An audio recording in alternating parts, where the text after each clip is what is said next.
InnovaBuzz podcast, helping smart businesses be even more innovative. Hi, I'm Jürgen Strauss from InnovaBuzz. Welcome to episode number 79 of the InnovaBuzz podcast, designed to help smart businesses with an interest in innovation become even more innovative. In this episode, my guest is Kristi Faulkner of Womenkind, a marketing communications company focused on branding and marketing to a women's audience. Kristi is a very insightful person, very passionate about bringing empathy to advertising and marketing and removing stereotyping from it. Now, this was a really fascinating interview where we talked about topics ranging from the stereotypes in the conservative advertising industry and why brands need to be empathetic in marketing, and even topics such as shaving legs. Now, you have to listen to the podcast to find out how all those things are related. Without further ado, let's fly into the hive and get the buzz from Kristi Faulkner of Womenkind. Hi, I'm Jürgen Strauss from InnovaBuzz, and I'm really excited to have with me today on this episode of the InnovaBuzz podcast, all the way from the other side of the world in Manhattan, New York City, in the USA, Kristi Faulkner, the co-founder and president of Womenkind. Welcome to the podcast, Kristi. It's a privilege to have you here. Oh, I'm so delighted to be talking to someone from Australia. Yeah, it's amazing, isn't it? We can use technology to talk all around the world just at the press of a button. It's amazing, yes. Yeah. Who invented that? That's Whose right. innovation was that? Whose big idea was that? Yes, well, I think there was a guy called Berners-Lee. Al Gore, yeah. I think it was Berners-Lee that was accredited officially with it, though. All right, so Womenkind is a marketing communications company with the expertise to create strategic marketing programs that speak specifically to women and connects women with brands. So I'm really fascinated to find out about that, because obviously as a man, it's not necessarily one of my strong points. So now a big shout out to Lolly Daskell, because Lolly introduced us and suggested we get you on the podcast. So thank you for that, Lolly. And I'm really looking forward to talking with you today, Kristi. So tell us, before we talk about branding and everything that you're doing at Womenkind, tell us how you got into this business. Okay, well, back in the day, and I don't really want to date myself, but I grew up. I grew up in Texas, and let's just say it was the early '90s, and I was very creative, sort of artistically, and I like to write and I like to solve problems. Although I wouldn't have described it that way when I was 20, but in those days there weren't really a lot of options for creative people the way there are now. I mean, you could probably go to Hollywood, or you could maybe go to work for a publisher or a magazine or advertising. That was sort of the basic spectrum of the creative business, as it were. And that's changed dramatically now. I mean, actually, the industry of advertising is actually having a hard time attracting young people to it, because there's a plethora of creative industries nowadays. Even coding is a creative industry. So I came to New York out of college to work on Madison Avenue, and I started a very big Madison Avenue global advertising agency, and I did that for about 15 years. And I started to notice that there were very few women in leadership, very few women in a creative department. It turns out at the time there were less than 3% of creative directors were women. And I had a couple of babies, and I started to, really think about my career, what I wanted to do. But most important is I was sitting in a meeting one day. We were talking about shaving, women's shaving habits. And I looked around the room and I saw that the client was a guy, the head of research was a guy, the head of accounts was a guy, and the executive creative director was a guy. And there were a couple of scattered junior women from the account group in the room. And my partner and we looked at each other and said, why are campaigns for women created by men? What is wrong with that? And we started to think, maybe there's a market here, and this idea that women women's sensibilities, which are entirely different than men's, obviously. That's not new news. But what if we could bring a woman's sensibility to marketing to women? Would it make a difference? Would it help move the needle? And at the time, most advertising to women was either sexist. Women were always sex pots, or they were mothers. And there wasn't a lot of dimension there. So we decided we would start a strategic marketing company, not just an agency, but a real marketing partner for clients who needed to reach, engage, persuade women. So that's what we started. And I'll tell you something, Jürgen. Like many ideas, when you have them, you decide, it was breakthrough at the time. There was no agency. There were some research companies and there were some creative agencies, but there was no real company that did it all, from insight to execution, we call it. And as I was saying, when you have a new idea and it's kind of innovative, you never know if it's going to soar or fall flat. And we had a pretty good idea that it would soar. And while it didn't fall flat, it was much harder to convince clients that they needed women working on their business than we thought. Now that was, 2008. So things have started to change a little bit in terms of brand marketers realizing that gender stereotypes don't work anymore, and women are the world's most powerful consumers. So there's starting to be more clients realizing that it's important to have diversity in the innovation team. I'm a little surprised by that, quite frankly, because, the example you mentioned about women's shavings products, and I read something recently about pantyhose. And I don't know whether it was one of your blog posts or that it was just serendipitous that I came across this, but it was along the same lines that, there are a whole bunch of guys that were putting together the promotional and marketing material for women's pantyhose, and probably none of them have ever worn women's pantyhose, or if they had, they wouldn't admit to it. Oh my goodness. So let me give you a funny example about the shaving. So we were launching for a very big company a line of shavers for women. It was basically the man's razor in with a pink handle. And the head of research said, okay, we've done our $1 million study of, however many hundreds of thousands of women, and it's become very, very clear. Almost 100% of women responded to the question the same way, and the question was, if you knew you were going to have sex, would you shave your legs? And almost 100 women said yes, and that's the big idea. And my partner and I stared at him and said, are you kidding me?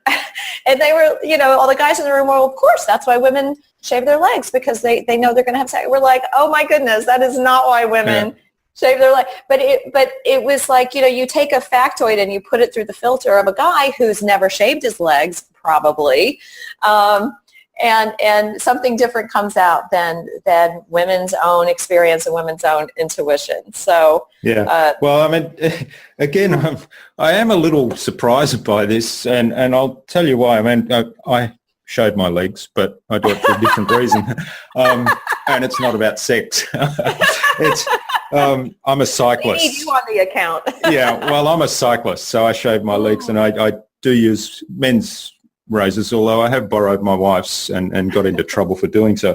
But the point I guess I'm making is, in a marketing sense, making an assumption what's behind the need, and then just doing that one-dimensionally that's the bit that surprises me. I mean, yes, as a man, to try to understand what motivates women in some fairly personal things is difficult, and I understand that that's obviously going to be much better served by women advertising or marketing executives, but that it's so one-dimensional that what was happening before, that really stuns me. So it does highlight that there was a big need, right? Yeah, absolutely. And we saw the need. I'm not sure the rest of the market saw the need at the time, because it was a very hard sell for the first few years we were in business, trying to convince clients. how much of that was, because you do mention the Boys Club of Madison Avenue, how much of that was entrenched, what's the word, misogynism or? Mm-hmm. But you know what? It was more. It wasn't. I wouldn't call it misogyny, although there's probably an element of that. More so, I think it was just unconscious bias. I think, advertising was a man's business for a long, long time. In many ways, it still very much is. And yet women are, as we know, the world's most powerful consumer. It's lots of statistics, but 85% of purchases are influenced by women. And that goes across beer, cars, computers, all kinds of stuff. So there's definitely a gap there that basic Madison Avenue hasn't really stepped up to yet. Although while there may not be gender parity in the advertising industry and in agencies in particular yet, at least there's now a lot more awareness of stereotypes and bias. Agencies still make huge mistakes. Clients still make huge mistakes, but they're much more aware now. And, the consumer has such a powerful voice now through social media. They're very quick to react. Yeah. You saw what happened with Pepsi. People were outraged instantly. And the outrage went viral more so than the ad going viral. And so we really have to be sensitive. And I think that's part of what's driving brands to be conscientious now and really look for their bias. Bias often is a blind spot. So at least now we're having a conversation about these things, whereas in the early 90s, nobody was talking about, oh, we don't have any women on our business, or, oh, what about the stereotype of women just wanting sex, so they shave their leg. That wouldn't happen today. At least I hope. But mistakes still happen, as I mentioned about Pepsi. So it's unfortunate, but we are getting better. Yeah, and I think that's a major innovation. Yes, I agree with you.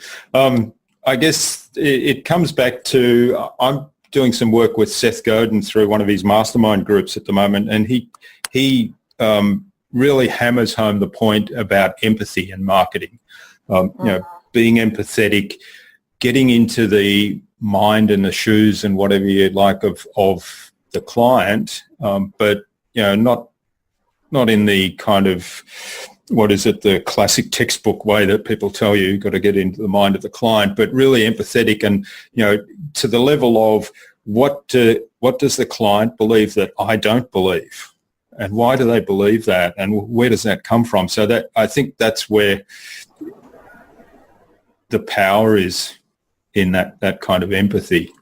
Absolutely. And fantastic that you're working with Seth. He's definitely one of my heroes. I've read most all of his books and his blog quite regularly, and he's brilliant. But on the point of empathy, I think the kind of counterpoint to empathy is indifference. And this is what we talk to our clients about when we create campaigns, is that if you're going to be indifferent to your consumer, they're going to be indifferent to you. Mm-hmm. And so the only way, it's reciprocal, right? So if we're empathetic in terms of just listening to our target, we spend a lot of time at Womenkind talking to women, trying to figure out the multiple dimensions of what they're communicating, because women are very complex, which is not to say they're not straightforward, but sometimes there's subtext to something that they're communicating, and women communicate at multi levels all the time, and so we really have to dig to be empathetic, because if you're indifferent to the depth and the complexity of a woman, or frankly any target, then you're going to end up with something that's a stereotype and that's very superficial. So empathy is so important. Empathy and its twin sister, gratitude, I think, and that is really showing appreciation for that audience's point of view. And you can see in campaigns, even whether they're in social or digital or television or what. You can see when there's a lack of empathy and a lack of gratitude. I mean, we, especially now, because we don't have captive audiences anymore, we have to show gratitude for the attention that the audience is lending us. And we have to earn their attention more than ever before. So we need to be grateful for having that attention by showing them respect, by paying attention to their real needs, by trying to understand their hopes, fears, desires, and intentions. And so, yeah, I see empathy and gratitude as going hand in hand. Yeah, good point. I like it. Mm. So you started a business in New York in Madison Avenue straight out of university. No, well, yes, I started at a big agency. I worked at pretty much all the big agencies that you can think of. I worked at around Madison Avenue, and then started Womenkind in 2008. That halcyon period right before the greatest crash of all time. Yeah. Well, that was a great time to start a business. I lived through that myself. I think if you start, a lot of time. Oh, go ahead. Sorry. I think if you start a business in the one of the biggest depressions that we lived through, I guess, and survived and come through the other end, then you're probably doing pretty well. Well, yes, and fortunately, that's when I had time to read all of Seth's books. Okay, yeah. Nothing else to do. Yeah. Okay, and so tell us a little bit then about what you do at Womenkind, because I'm fascinated. You know, there's a lot of measures, proprietary measures that you've developed that you talk about on your website, which help you develop that understanding, how to motivate women, you know, what drives them, how to research, how to engage with them, and how to take that listening and actually translate it into a message that then will resonate with them. Sure. So our core value here at Womenkind, and I think it's just a core value of creative people everywhere, but it's curiosity. We are really, really deeply curious about a product, about a service, a company, and most importantly, we're really curious about our target, our audience. And so we want to know a lot about her. So one of the first questions that we asked ourselves is, we felt like it's not enough to be a woman to understand women. And we could never just profess that expertise because we're women. That would be absurd in any category. So the first thing we said, well, what makes women different? Why is a female target distinctly different from a male target? And, all the years I was on the Madison Avenue, we would have, we'd get a brief from a client with the stated objective of a campaign. And very often the objective is to reach the mass. Well, a mass audience is a male audience, unfortunately, in terms of the way it's interpreted. And it was always like, like, are men going to like this? I mean, that's why you see beer advertising that looks like it does, even though women buy a lot of beer. So, because mass means men. So we set out to say, okay, how are women really different from men?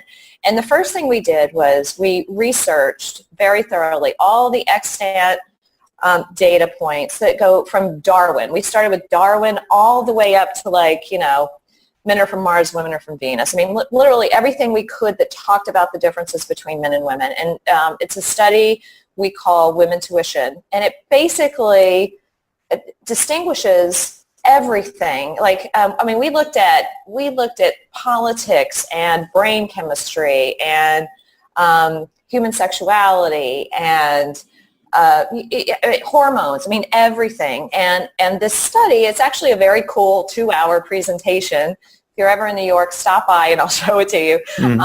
But it really does talk about the differences between men and women, and it starts to give you a sense of why women have to be communicated with differently. And it's everything from the way we hear. Women have a more keen sense of hearing than men do. You take a couple asleep at night, the baby cries. The woman might wake up instantly and the man may never hear it. It's just the way we've evolved. The most sensitive man's skin is still not as sensitive as the least sensitive woman's skin. So if you're a car manufacturer, you might want to think about the kind of upholstery you use. I mean, these differences have effects and consequences in almost everything we create and everything that we communicate to women. And so we really understand that, and that serves as the foundation for everything we create. After that, we have another study that's very proprietary. It's called the blind spot benchmark. And that arose, again, from just curiosity. The question is, why is it that there's so much market research, between to an audience, and then yet still a piece of creative or a message can be so off the mark?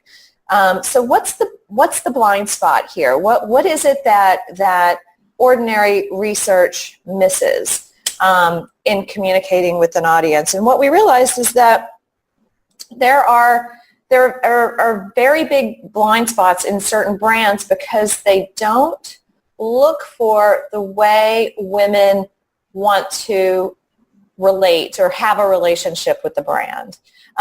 It's the lack of empathy, frankly, and that's where the blind spot comes from, is they're thinking about what we want to say instead of what she wants to hear. And what was very interesting about that study is that we benchmarked it in just a couple of categories in the beginning. And what we saw was that older women, so boomer women, expect a lot less from a brand and brand's communications than millennial women. Younger women, and it really went on a continuum. So from boomers to Gen X to millennials, it was very distinct how younger women are much more naturally empowered. Women outperform men academically, generally speaking. So a woman, and yet when they get to the workforce, it starts to change. And there's a lot of reasons for that, which we don't have to go into. Mm-hmm. But that changes the way a woman perceives how she's communicated with. So in other words, in school, and I'm speaking very generally, but when you're a young woman, you're in a meritocracy and things are very balanced. If you perform better, you can outperform, say, the boys in your class. And so you're very close to that feeling of feeling empowered and equal. So those women who are closer to that experience expect respect from brands and in fact demand it. However, women who are much older and have had more life experience, especially, boomers who came up in a different time when things were very different, they expect a lot less. We describe it as having learned indifference, and that is they don't get annoyed every time they're insulted or a sexist comment is made. It would just be too exhausting. So they just learn to be indifferent to it. They choose their battles, so to speak. So those women, with an eye roll and a boys will be boys thing, they expect less from brands, but millennials won't have it. And so that was very interesting to us. So in terms of a brand's blind spot, they were able to get away with it for a lot longer than they could today with a younger audience who has a different perspective. And if you look at ads from 10 years ago, 20 years ago, 50 years ago, you'll see what I mean. The sexism is shocking from an ad in the 80s to someone like, my daughter. Shocking. Yeah, she's like, how could this have run? Not just the advertisement. I mean, some of the television shows I saw, there was recently, I saw just a clip of something here because there was a 50-year anniversary, or I'm not sure it was 50 or something like that, of television here, and it was cringeworthy, really. And I thought, boy, did I watch that? And I thought, oh, well, I was a teenager then, so maybe I did. But yeah, I know exactly what you mean. Yeah, it's interesting though. I totally agree with you because, I know when I went through school, the smart cookies in class with the girls, right? So there were half a dozen girls that were absolute. I admired them because they were just, brilliant. and I was kind of driven and wanted to achieve, but I could never quite get the academic results that they did. And then when you get out in the workforce, all of a sudden it's just this male-dominated society. And you're right, because those people that grew up in that era, the women have kind of been conditioned then to accept that and kind of dismiss it and live with that. Although I think that's changing a lot. I think with the younger generation coming up, and I know, my own daughter and other, her friends and people that I deal with there in that generation who've come up and, who've experienced that transition into the workforce where women are much more valued and given much more equal rights, if you like, or, equal opportunities. It's still a way to go. But I think the expectation with the older women has changed a little bit, and I hear, particularly in Australia, I hear a lot of outrage from right across the generations when there is something that you look at and you go, oh, that's just cringeworthy. So I wonder if it's changing across the board a little bit. I hope it is. Well, progress is slower than some of us would like, but I want to caution our listeners about what we perceive as progress. So, for instance, there's been a very big trend in the last few years in what I call fempowerment advertising. So we're starting to see more messages about rah women, look how strong you are, you're so empowered, things like that, messages like that. And we did some very interesting research with a financial services client that we were working with on basically how to talk to women about money in this new empowered environment. Like, were their attitudes about their financial life evolving along with empowerment? And it was fascinating to us because the feedback that came back, and we did research with about 1,100 women, and the feedback came back was the two most hated words in marketing to women.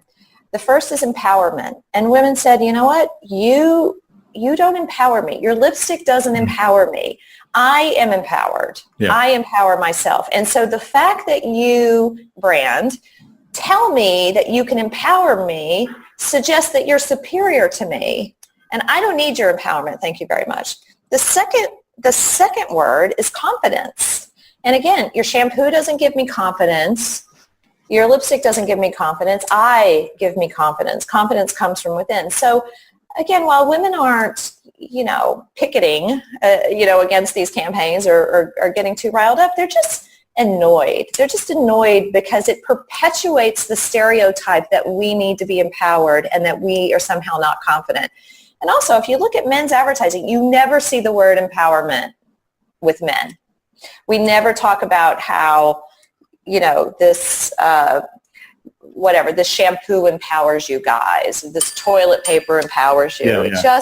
It just doesn't happen. Well, the advertisement for the men is pretty base, right?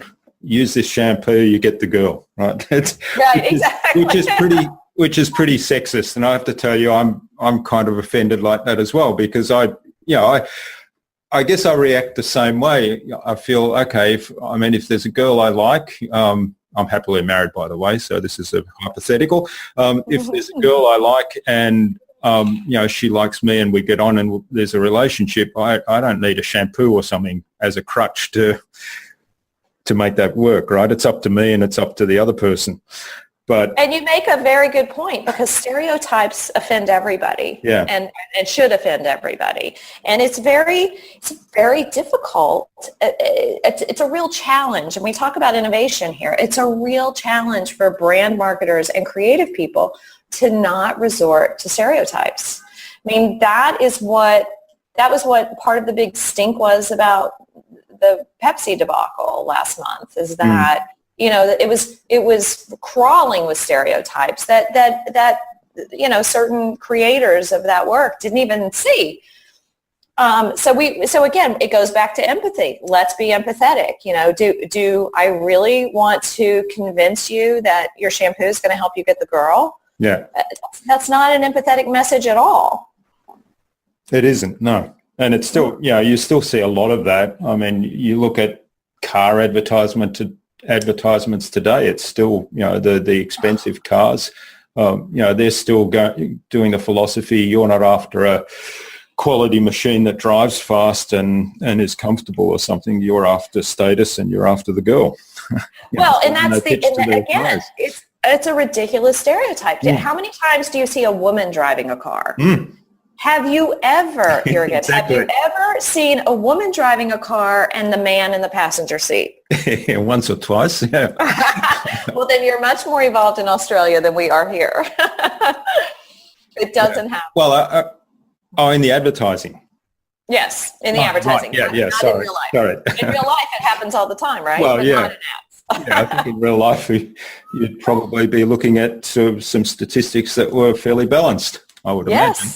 Yes. Done a study. But, and the other thing, I mean, maybe this is just my perception, but if I see expensive cars driving on the road or, fast cars or luxury cars, it's almost more often than not that there's a woman at the wheel. And so, right. You wonder, well, why are they advertising to men? So I was at a conference a couple of years ago. It was a luxury marketing conference, and I think it was the CMO of Mercedes got up and he was talking about their product, and it's a wonderful car. And he showed the ad that had Kate Upton, the supermodel, in cut-off short shorts, soaping up, in a bikini top, soaping up a Mercedes. And the guys are walking by and they don't know who to look at first, the car or her, because they're both so hot. And he was very, very proud of this ad. And you know what? I don't know how this ad actually performed in marketing. I'm sure it was successful for them. It was on the Super Bowl. They spent millions and millions of dollars on it. And I asked him, do women buy your car? Because where I live, most of the Mercedes are driven by women. And he was like, of course women buy our car. And I said, well, why does your ad look like that? And it was almost like he didn't know what I mean. It was almost as if he said, but it was almost, he didn't say this, and I'm inferring it, so I'm putting words in his mouth, I admit. But the impression I got from the conversation was, that's not who we make the ads for. We make the ads for the car-loving guy. And it's like, but what can you think of any products that are marketed, quote unquote, to people other than the people who buy them? That's right. I mean, you have to ask like just an accountant type question and say, well, if you're doing that advertisement, the supermodel probably comes fairly expensive. The the people that did the film and everything would have been top notch and expensive. Running it in the Super Bowl would have cost millions, I imagine. And that's all marketing to men. And then what's your target market what's your real market breakdown? And if it's 50-50 men and women, well, hang on, you're selling half of your cars to an audience that doesn't even relate to those advertisements at all. So why are you spending money on one half of the market to get X return, and you're getting the same return effectively from another part of the market where you're spending nothing? Right. And so there's this phenomenon, and this is what I think has plagued Madison Avenue for many, many years. It's guys creating ads to impress other guys. And that was a problem that I had working in, a big agency. And we're talking about, creative departments with a couple hundred people. It was a challenge because the guys I worked with, and I'm a junior copywriter and I'm an associate creative director, like at those levels. So the guys got to work on beer and cars, and the women got to work on, tampons, pantyhose, and shampoo and baby diapers. And then what would happen is the ads, the really great ads, the creative directors were most proud of, the creative director guys who would go to the Cannes Film Festival or whatever, would be the car and the beer ads. So then those guys would win awards because the diaper ad never wins awards, right? so the Mercedes ads or whatever with the supermodels would win the awards because, oh, by the way, the guys judge the award shows too. Yeah. And then those guys would come home with awards and get promoted and then be our boss. And the women, like I worked on J&J, for instance. All of my clients at J&J at the time were, Ivy League MBAs, really brilliant people. And, you couldn't bring a skateboarding dude who just did the award-winning beer campaign. You could not bring that guy to a meeting at J&J and expect him to hold court with, these really brilliant marketing minds. You couldn't do it. I mean, these were top-notch people. And so, they sent the dignified women over to the client to have the meetings. And yet, like I said, the woolly hat wearing skateboarding dude is my boss now. And it was enormously frustrating as a woman to be in an agency that time. And that's why, frankly, a lot of women would leave. It would just be like, this is unfulfilling and I'm not being heard. And what's the point? So, I started that. There were no women over 40. And that makes changing that whole environment more difficult, right? Because the people that think it's wrong and want to change it, they get frustrated because they're unable to, and they leave. And they do their own thing. Yeah, it's very, again, it's innovative thinking, right? I mean, we are a creative industry. We should be on the cutting edge in every possible way, and we're just not.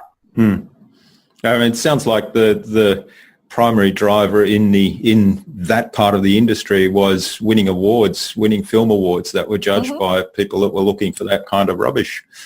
Yeah. Well, you're right, and it's kind of a closed feedback loop. And as I said, guys creating fun ads for guys. And you know what? I was at Cannes, let's say 2 years ago, when Like a Girl swept the awards, and it was a fantastic campaign and all of that. Completely support that message. But it was the first year that I believe they gave out this. It was Sheryl Sandberg from Facebook fame. They had a new category of ads there that they were going to give this Crystal Award to. It was a very beautiful feminine award, and it was for the best advertising to women. And when I went through the gallery to look at the work, and I was very excited, Jürgen, because I specialize in women.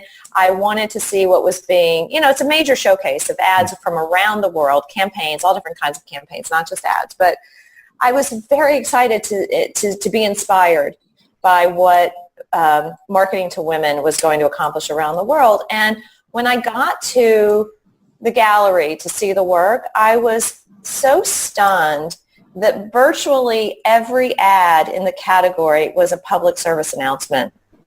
So it was the anti-rape campaign. It was the clean water, it was the women, just atrocities that happened to women around the world. So the campaigns were brilliant. They were moving. They were effective, I'm sure.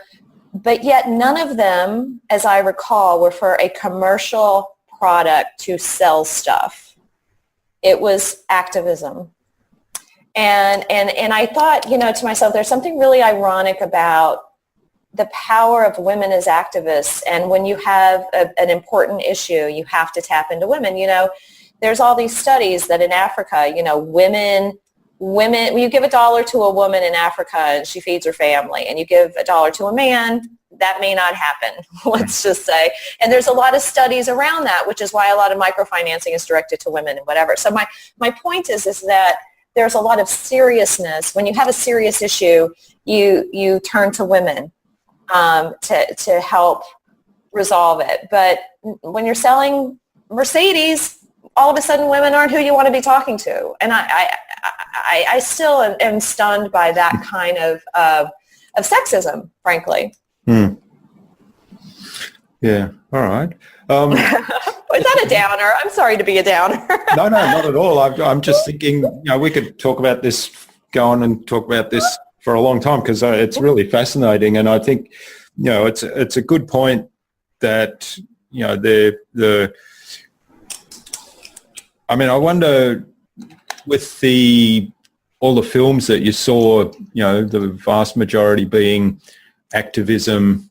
There are two thoughts going through my mind. One is, are women more vocal or more, concerned about looking after others, looking after the community, and so are they more likely to be putting out that sort of work in that kind of environment, in that kind of competition? Or is it a sign of our times because there's so much of that nasty stuff going on, directed against women in our society that we have to address, and that men aren't stepping up to the plate yet and saying, hey, this stuff's going on, we need to change this, it has to stop. So, is it a bit of those things? You're hitting on it. It's enormously complex. But if I were to boil it down, I would say that women are really powerful. So they're powerful economically, and they're powerful forces of change. And that power is not always recognized or celebrated the way it could and should be. And in fact, when we talk about that, we talk about empowering them versus recognizing the power. Exactly. Yeah. And, in my mind, you talked earlier about empowered, that, I empower myself. I don't, nobody else does it for me. And talking empowerment as let's empower women and so on, it kind of has the opposite effect, right? It's actually disempowering and subtly sending that message that unless I empower you, you're not empowered. Right. I'll say if you're empowered or not. yeah, exactly. Yeah. Well, as somebody said a while back, when did empowerment become something you had to buy? Yeah. No. All right. Well, this is a fascinating discussion, and as I say, I could go on for ages on this, but I'll come back to advertising and the creative process, because running actually in an hour's time, I'm going live on the Business Systems Summit, which is a global summit on businesses and processes. And one of the things that is fascinating to me is systemizing the creative process. And I know it's something that I've done in the past with research of new ideas, but typically creatives tend to say, no, I can't run systems and processes because I need creative freedom. So you got any thoughts on that? Oh my goodness, Jürgen, I have so many thoughts about this. So first of all, as a creative person, so the way we work is we get a brief, and the brief, it basically states the objective and the target and what's the point of difference of a product, what makes us unique, and then it becomes incumbent upon the creative person to interpret that and put it through their creative mind and spit out a great idea or a solution to the problem, or something that's maybe unexpected but solves it, and that's the magic, right? I think that a super tight brief is a luxury, and I think the creative process is so much more enhanced when the brief is tight, when the box is tight, when you have to think in a very tightly constructed situation, set of problems. That's where creativity, that's where, to me, where the magic happens. That's where the big idea happens. Do you remember in that movie Apollo 13, Houston, we have a problem? Mm-hmm. And there was this crisis on the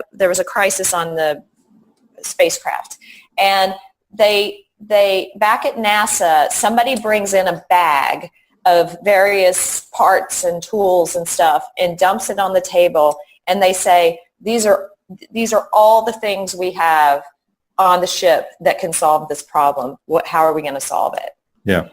And so that in a way was a tight brief. It was like, we have these 12 items, these 12 random parts that are up there in space, and we have to solve this big problem. And how are we going to make these items into a solution? And that's the way I think about a creative brief. Like, make it as tight as possible. Make that, because look, if you said, just do anything you want, we would spin our wheels as creative.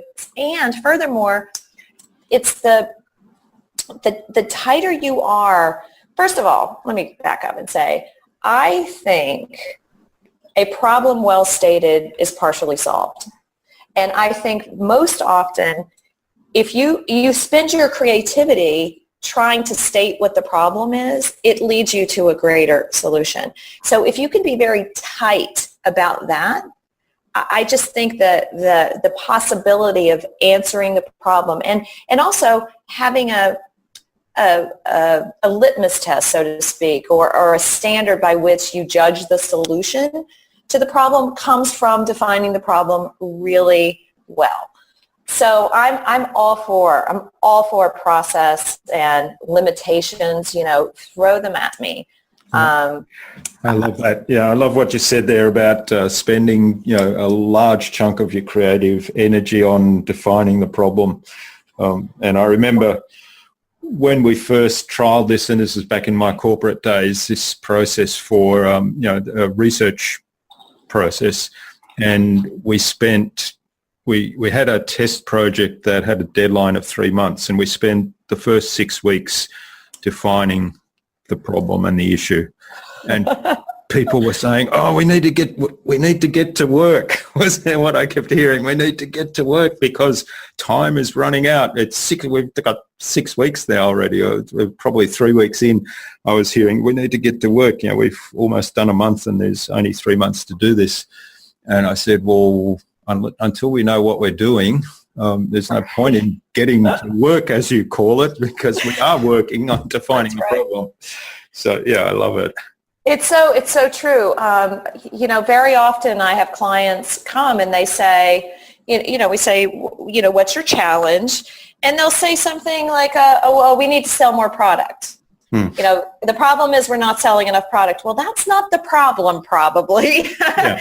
So, but sometimes, unfortunately, that's the most people can, they're looking at the consequence or the symptom versus the real problem. I'm going to say that's one of the symptoms. Probably not the only symptom.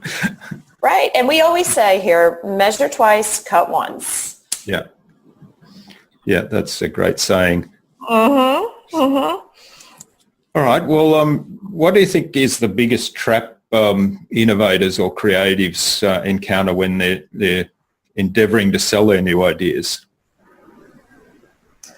I think, in selling the idea, I think it's storytelling. I think that we spend a lot of time thinking, producing, coming up with something, and then we go and present it. And then often, because we're so deep in it, we see the solution as being self-evident, and we forget to tell the story. And so I think stories are what connect us to one another. Stories are where the empathy is. And I think that, any innovator needs to be able to tell the story of the product or the solution. Lead someone through the not necessarily the process, but the story of the need and why this is the solution, and really guide. When you're talking about selling it, you're really guiding that buyer, whoever that buyer may be, whether it's your consumer or your client. You're really guiding that buyer through your vision of why and how you approached that thing. And I don't think it doesn't have to be a creative wow story, but it doesn't have to be too simple either. It doesn't have to be too pedantic, but I think just the storytelling aspect is the biggest challenge. Yeah, that's really great. I'm doing a lot of content marketing, and I'm always trying to get back to, what's the story, what telling the story. And I see there's a lot of people now that specialize in, storytelling as a marketing tool, if you like. And that's really fascinating. And those people that do it well are really great. Well, and the storytelling is a fantastic tool for engaging anyone in anything. That's right. Think about when you go to a dinner party, you want to hear a good story from somebody. Exactly. Yeah. You don't want someone reciting their resume when you say, tell me about yourself. What do? You want to hear a story. Well, you don't want to hear, here's where I went to college. And then in 1982, we moved,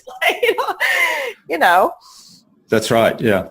So, and it's fascinating, isn't it? Because whether it's marketing or whether it's, online in the internet space, or whether it's other kind of business pursuits, we tend to stray away from common sense, what people actually like. Well, a story offers many points of connection. And ultimately, that's what it's all about when you're presenting an innovation or any idea, really. It's about connecting. And, Jürgen, you said it early on, and I want to underscore it. It's empathy. And that's storytelling is a point of connection. It's empathy. Breeds empathy. It's so important. Especially in an era where we're technologically connected to more people than ever before, hence our chat right now. Yeah. But to be meaningfully connected to anyone or any endeavor, any task, any campaign, anything, you need empathy, and that comes from the story. We all have a story, and we could share our stories, and I love stories. I'm an avid reader, though. I always have been. And, there's just nothing to me like getting immersed in a great story or hearing a great story, from at a dinner party or a conference. I was at a conference yesterday. There are people droning on the same old thing, and then someone gets up and tells a great story, and the whole room, stands with attention. Everybody looks up and looks away from their phones, and they become quickly absorbed. Yeah. And it's still, and it will always be, as long as man and women have existed, that is how we connect with stories. That's right. I think back to prehistoric age when, before people could read and write, and that's how we learned. That's how things got passed down through the generations. Basically, it was storytelling, right? Absolutely. Around the campfire when the meals were, and the wild beasts or whatever they were chopped up and grilled. And people told stories about, and that's how we learned. Well, my daughter, probably one of the earliest meaningful conversations that we had began with, "Mommy, tell me a story." We're as humans, we crave it. That's right. Yeah.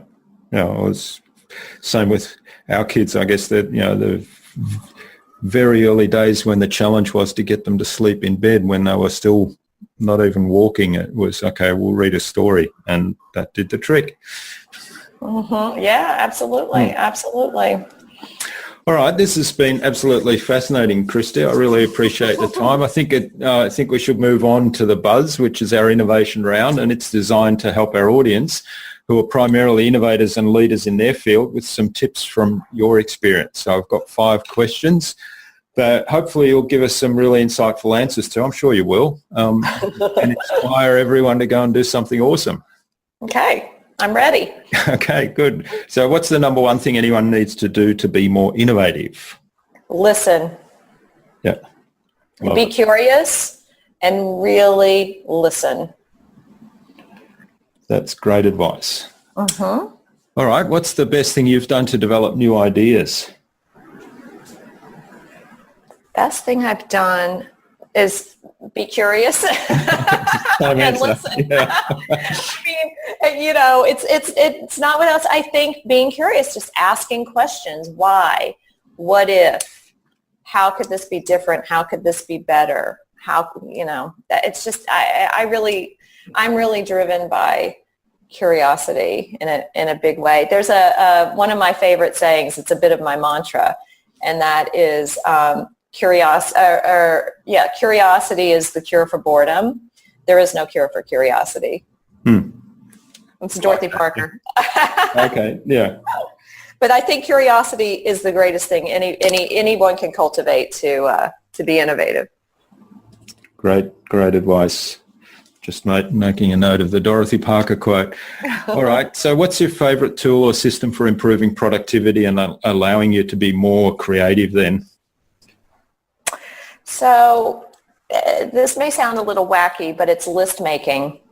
And I make not at all. I love lists. I love lists because you know what? Here's what happens. Something's in the back of my mind. I have some tasks I need to do at home, or I need to pick up my dry cleaner, or whatever. Just the multitude of tasks in our daily lives that we need to do, people we need to call, emails we need to send. If all of that is brewing in the back of my mind, then I'm not free to free associate and be creative. So, it's sort of like when you're driving in your car and your mind wanders. Sometimes that's very creative, or if you're in the shower and you're just, your mind wanders, and so you can be creative spontaneously.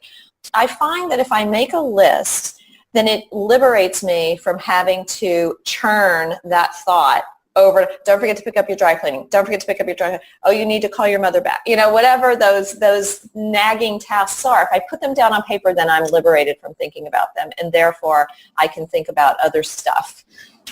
That's fantastic advice, and I can totally relate to that. I don't find that strange at all because I love my lists. So it seems so simple and a little bit analog, doesn't it? It is. Yeah, it is analog, but sometimes I do lists in picture form to try and get more visual, but definitely get things like remember the milk kind of stuff out of your head. That's right. Because then the mind can work on other things. Yes. All right. What's the best way, to keep a client or a project on track?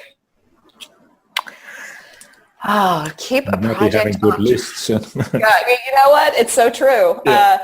I think that, I'm going to sound like a broken record, but I think it goes back to listening, really checking, and this, can be interpreted a lot of ways, checking in, regular status, regularly communicating, what's going on, listening to change, where the world's moving so fast, so change happens quickly. So to, just constantly be listening to your clients or your team on what's going on, at any given point. Just listen, never stop listening. I think it just keeps us all aware and focused and on point. I mean, you think about it, if you're not listening, you're distracted. And if you're not distracted, you're not productive. I mean, if you're distracted, you're not productive. Yeah. You're just testing if we're listening, right? Mm-hmm. That's great advice. So I like the idea of, the regular checking in, but checking in with the intent to listen again and what's changed. And so, great advice. Yeah, sometimes it's the subtext you have to listen to also. So listen, ask questions, ask lots of questions. And be curious. Yes, be curious. Yeah. I think I'm a very simple woman. So what's the number one thing anyone can do to differentiate themselves? Oh, wow. That's a challenging one. I believe that, I suppose it sounds crazy, but I really believe that we're all unique. And I think if you can celebrate your uniqueness and be confident about it, there are times in my life where I've felt shame about, I was a little barefooted redneck girl from Texas, and then I'm in the New York City all of a sudden, with people who were far better educated than me and had far more, let's just say, gracious childhoods than I did.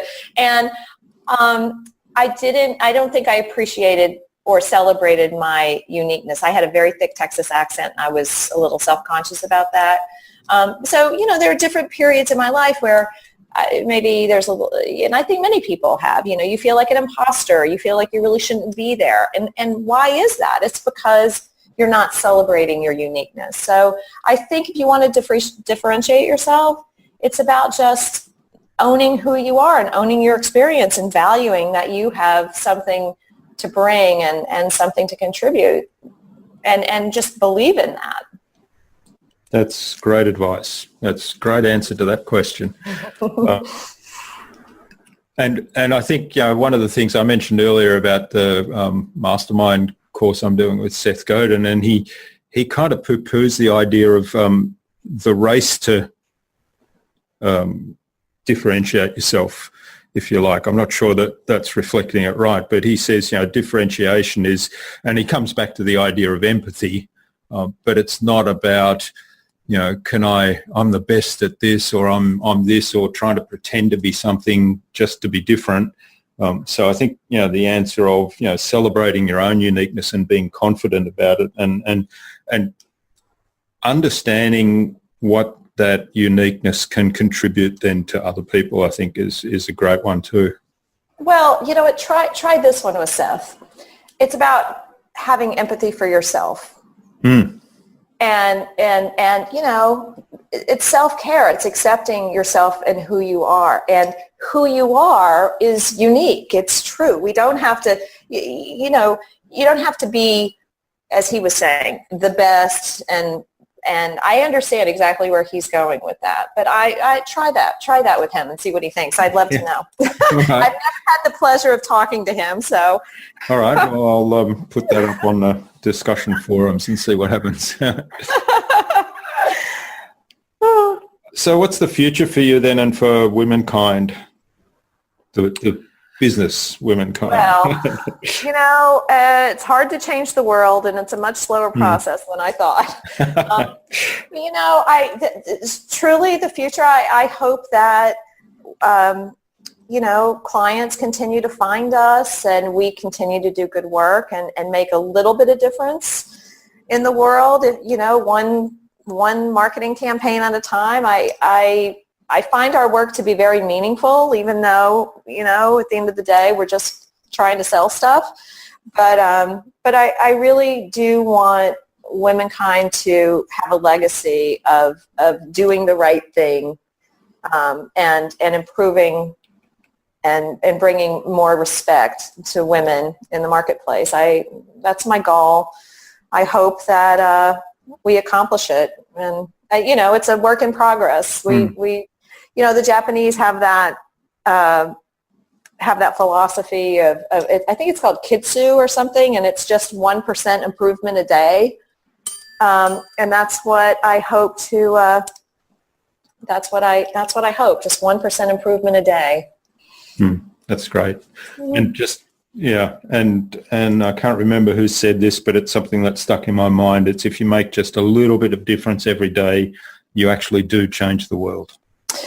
Yes, and you know what? And feeling good about that little bit of difference. It doesn't. Not every day is a massive day.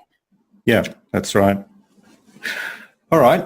What's the number one piece of advice you'd give any business owner who wants to be a leader in innovation and in their field? I don't know if I'm equipped to. I would say the one piece of advice is, what would I say? The one piece of advice if somebody wants to, I don't know, a couple of things. I would say stay focused on your one true mission.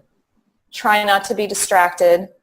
Listen to others' input, but come back to your heart and just focus on that. I think creative people and entrepreneurs, you hear about serial entrepreneurs and serial innovators, and it's our nature is to think about something differently all the time and really pursue. And I think we have to sacrifice that sometime in the interest of focus. I have millions of, literally more ideas than I could ever execute in my life. And I have to force myself to sometimes say, you know what? We're not going to do that. We're going to do the thing we've been working on for 6 months, which, trying to keep that interesting because, when you're an innovator, you want to keep innovating. And sometimes That's you have to nurture those ideas and not leave them behind. Yeah, and we all run distraction strategies and shiny object syndrome. So that's really great advice. I need a distraction strategy. If you have one, tell me. I've got lots of them, but most of them are not, they're pretty well all not serving me that well. They work against the focus. Yeah.